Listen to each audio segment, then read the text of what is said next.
Атиева Венера эженин распискасы. Ушул үйдү сатып алганда келип жазып берип кеткен, маяктан баалашып, мынакей мен окуйм. Мен Атиева Венера расписка жазган себебим Жумадылова Жүрсүн эжеге дейт үйдү 24 миңге баалап саттым дейт. 12 миң сомун алып алдым дейт. Өз колуман расписка жазылды дейт. 2003 жылы Атиева Венера деп.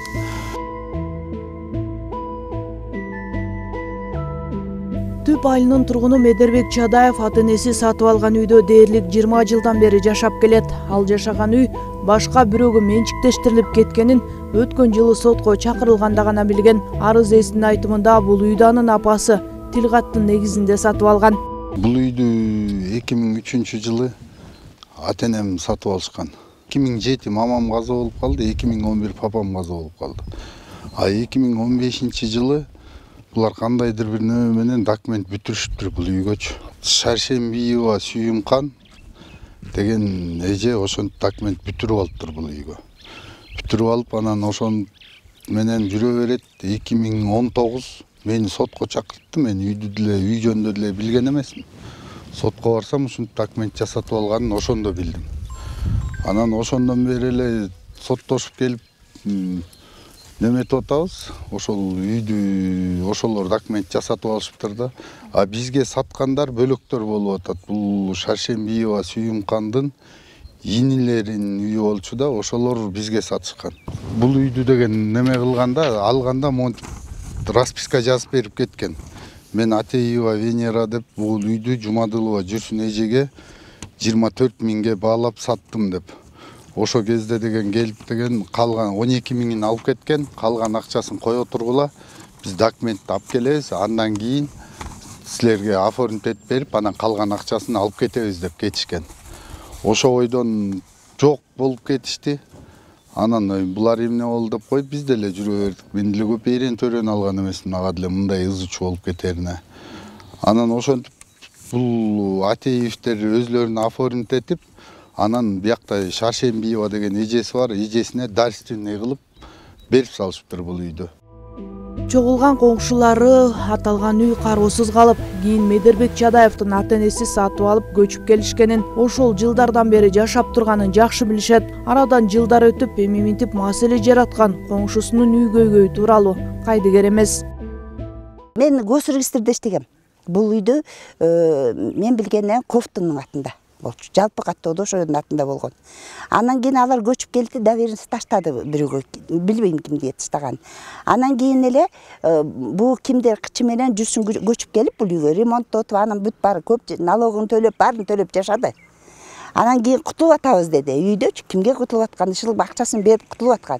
Оформить этиш керек бул үйдү деп атканда, эми боттурак оформить эткилейм, ботту канча күндөр өтүп кетти, жылдар өтүп кетти деп айткан. Негизи бул үйдө көп жылды жашады. Андан кийин эле каза болуп калып атпайбы, биринен кийин мамасы да, папасы дачы.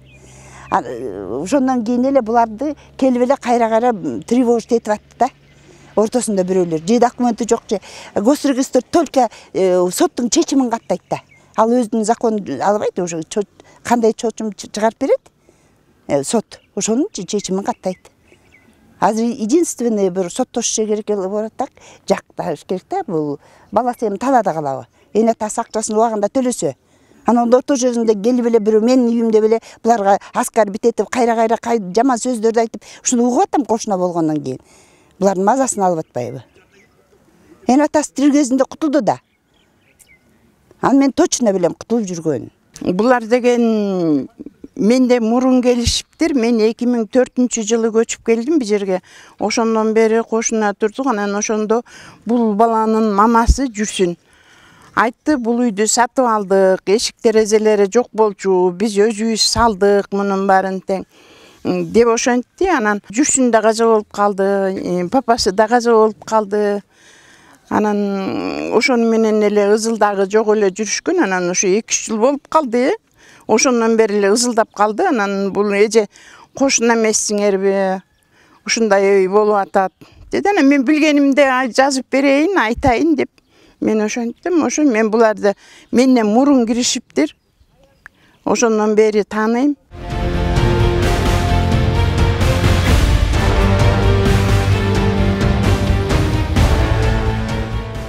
Я соседей Ковтун, тетю Веру хорошо помню. Это вот мы долго здесь по соседству жили. Они где-то, по-моему, в конце 99-го или 2000 года решили уехать в Россию. У них было 2 сына. Сергей Николаевич и Александр. Сергей и Саша. Первым уехал Александр. Были владельцы, да, дома, да? Да, это были, я поэтому говорю, это были первоначальные владельцы, которые вот уехали. Последний уехал Сергей. После этого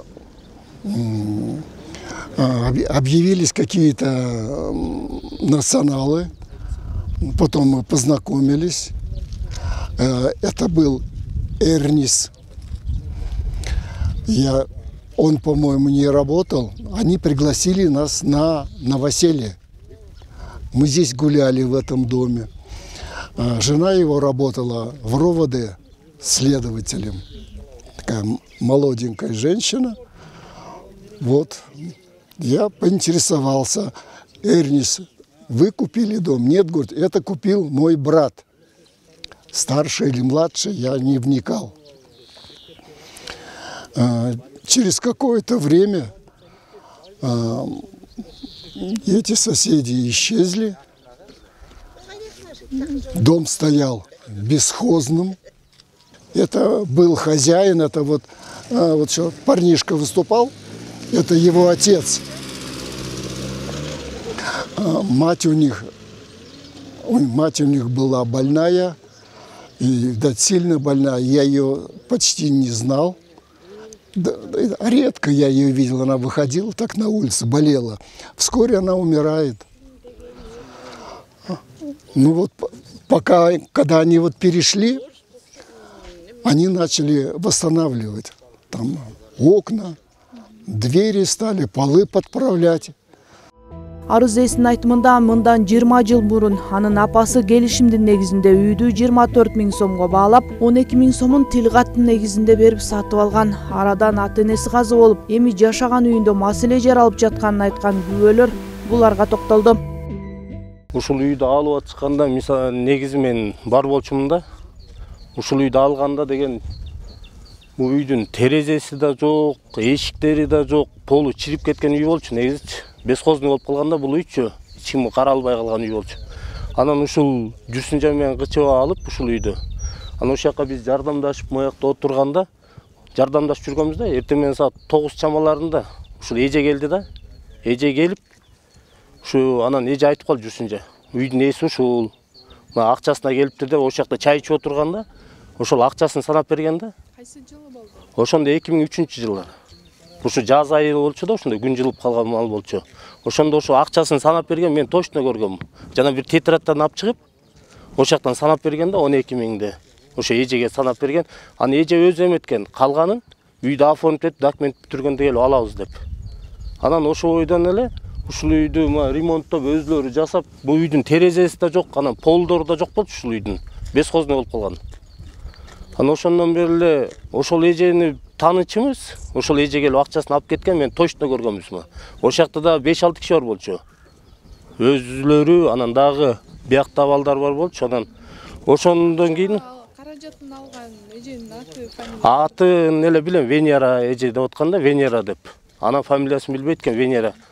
Ошол эже келип акчасын алганын көргөм да, тетрадьтан эже Жүрсүнжан санап берген да, ошо 12 000 сомду өз колуна берген. Ата-энеси алышкан. Анан ошол Венера деп айтып атпайбы, ошол эже келип туруп жарым акчасын алган. Жарым акчасын Жүрсүн эже, Раматыл Жүрсүн эже эме деп айтканда, документтерин алып келип бересиңер, анан калган жарымын беребиз деп. Алып кетесиңер деп. Ошол ойдон макул болушуп кетишкен. Биз ошол үйдү булар алганда айтылганда, пол жок, айнектер жок, уже заброшен үй болуп.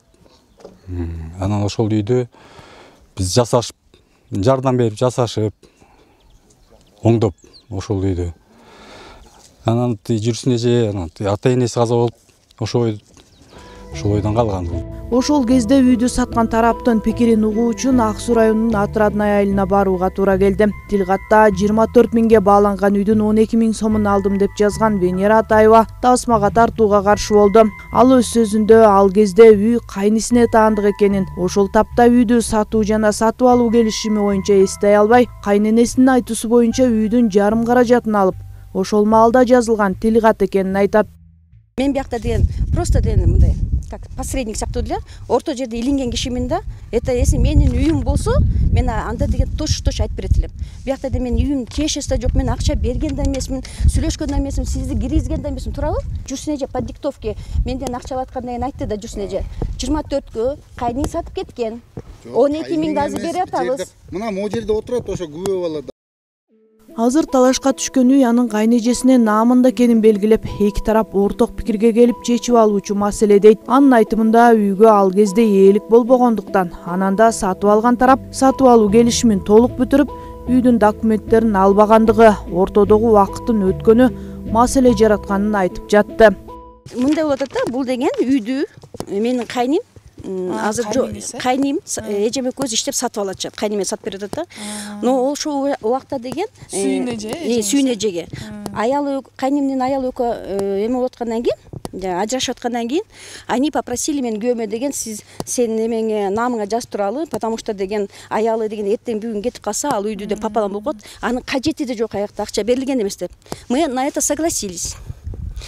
Анан апам деген бир күн келип туруп, ушу onu кичине ичип жүрчү.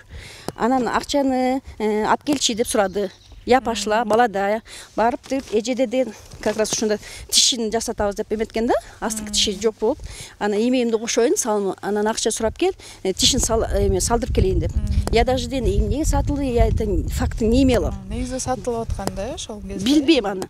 Анан деген мен келип туруп, 2000, по-моему, было. 2000 или 4000, ошону билген эмесмин, но под расписку я поняла, что 2000. А 10 000 уже мен кайнымча али алыптыр. Он взял. Я 2000, 12 000 болот да. Анан Жүрсүнеже кыз оккан турар.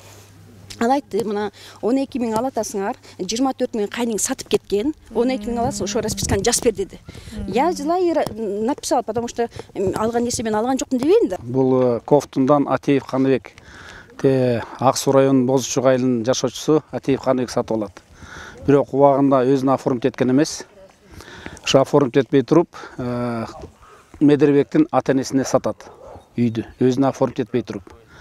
Кийин Медербектин ата энеси каза болгондон кийин үйдүн ээси Кофтун больницада жаткан жеринен нотариусту алып барып, расписка алып, саттык кылып, анан соттун чечими менен өзүнө оформить этип алган.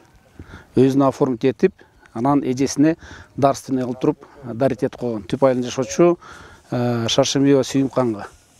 Бирок Атиев Каныбектин жубайы Атиева Венера өз колу менен расписка жазып берген, что 24 миңге баалап, анын 12 миң сомун алып, күбөлөрдүн көзүнчө акча алган. Биз кийин тергөөгө келип бергиле деп үйүнө барганда да өзү айтып берген, ооба, 12 миң алган чын. Бирок мени түптөбү кайнэжем эч кандай сот иштерине же болбосо тергөөгө катышпаган. Биз өзү чечип алабыз. Сен кийлишпегин деп мага тыюу салып атат деп. Ошол бойдон тергөөгө да, прокуратурага да келбей койгон. Үйдүн документи 2019-жылы Венера Атаеванын кайнэжеси Сүйүндүк Шаршееванын колуна тийген. Ал тараптын пикирин билүүгө да аракет көрдүк. Биз барган маалда Сүйүндүк Шаршеева үйүндө жок болгонуна байланыштуу жолдошу чыгып, маселеден кабары бар экенин айтып, сөзүн улады. 12 миң квартплатага деп беришкен го. 2000 жылдан бери 20 жыл өттү. Анан бул алайча бар, тааныш менчи. Атасы ошолор жашап атканда, мен айттым да, 10 жыл өткөн, үйдү бошоткула депчи. Алайча деле билет, жакта турат. Кайда барасың ауыл деди.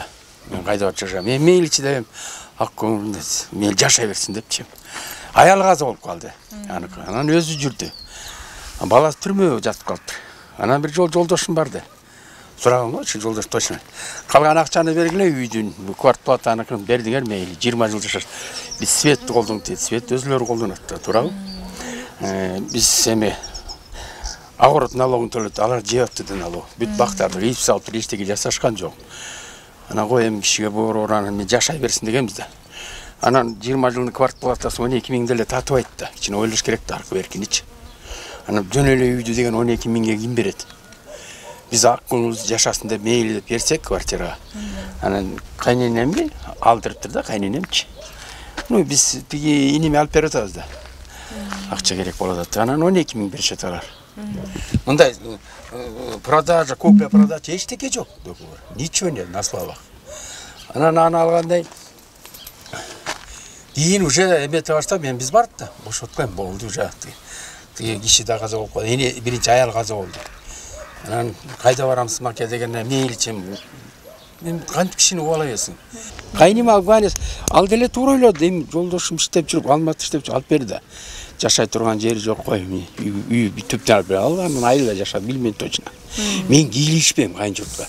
Даже базды сатып атканда кайным бузуп атканда. Анан алып келган жарым сатып алайын десем атамайт. Кайныңыз кимден алып атат ошондой үйдү, Ия байке? Ия. Тиги үйдү кимден алып атат кайныңыз? Ушундай эле туруп айтып бериңиз. Бу эми кайын деген алганда деген жолдошум берди да акчасын. Жолдошум билет аны. Мен даже билгим да келбейт. Чын мен жолдошум эмне кылат, кайда барат, ишин да жок. Жолдошуңуз акча берген кайныңызга, ошонун негизинде үйдү сатып алып атат. Жолдошум берди да акчаны кимге? Хозяинге. Сатып алды, жолдошум сатып алды лично. Аны кайнеме жаздырыпты. Ижарага алып жашаган деген сөзүн төгүнгө чыгарган тил катты көтөргөн Медербек Чадаев бир эмес бир нече соттук отурумга чакыртылып, чындык издеп жүргөн маалы. Адилеттүүлүк бар деп ишеним арткан арыз ээсинин коңшулары да мамлекет башчысына кайрылышып, маселе көмүскөдө калбайт деген терең ишениште. Урматтуу кыргыз эли журт, жана ошондой эле биздин урматтуу президентибиз Садыр Нуркожоевич, сиздердин ушу биздин айылда болуп жаткан ушундай бир көйгөй, бир жараныбыздын, кошунабыздын ушундай үйүн талашып, баланы үйдөн чыгарган жатышат. Сиздерден суранарыбыз ушул иште мыйзам ченеминде акыйкаттуу чечип берсеңиздер. Анткени бул жигит көчөдө калган тат бүгүнкү күндө. Биздин районда ушундай бир мыйзамсыз иштер болуп, ушул жигиттин үйүн адамдар колдон колго өткөзүп сатып жиберишип, ушундай бүгүнкү күндө маселе жаралып жатат. Ушуну биз мына айыл жаштарын чогултуп, баардык иштерди мыйзам ченеминде, эч кандай мыйзамсыз иштерге баргызбай, ушуну мыйзам ченеминде бир чечилишин сиздерден суранат элек.